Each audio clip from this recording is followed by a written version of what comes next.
3 sessions ago, we read the following letter.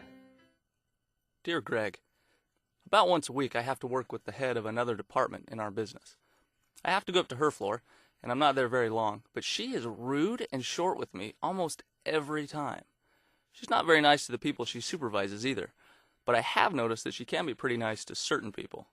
I'm just not one of them. What's the best way to tell her that she's rude and that I don't like the way she treats me?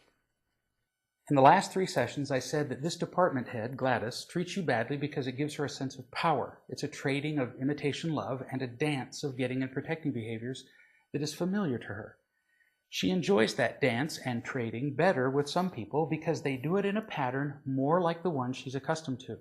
So now the question is, how should you deal with her? As you suggested, you could tell her that she's being rude and that you don't like the way she's treating you. Now, on the surface, that seems reasonable, but remember, she's using attacking as both a getting and protecting behavior only because she's empty and afraid. She is drowning, and if you tell her you don't like the way she's treating you, pretty much you'll be telling a drowning person to quit thrashing in a way that keeps her head above water, and to just slip under the water and drown. You'll be asking her to change who she is.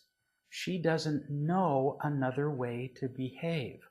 The way she acts now drives people away and makes her life miserable. So believe me, if she knew another way to keep from drowning, she'd try it. So I know it's tempting to talk to her about her behavior.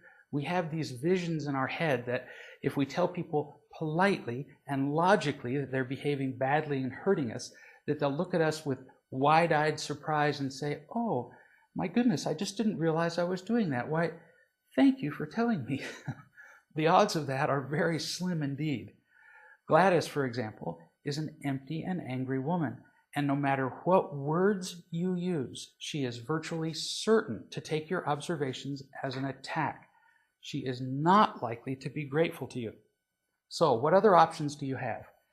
You could try giving her more praise. You could flatter her and try to please her, because if she got more imitation love in that way, maybe she wouldn't need to manipulate you for power by intimidating you. That could work. You've noticed that it does work for certain other people in her life. That's why she likes them. But there's a huge problem with this choice. You have to ask yourself, what do you want in your life? You want to be genuinely happy. That happens when we give and receive real love. If you try to praise this lady, you might win her superficial approval, or at least avoid to some extent her disapproval, but it's all still just a trading of imitation love. It's not real love, which is the only way to happiness.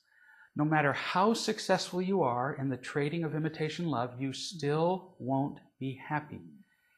Everybody who deals in imitation love and in getting and protecting behaviors is playing on what I have called in some of the real love books, the field of death. Everybody using these behaviors, no matter how well, dies, and you don't want that.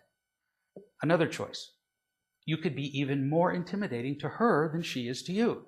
And if you do that well enough, she might back down and quit bothering you.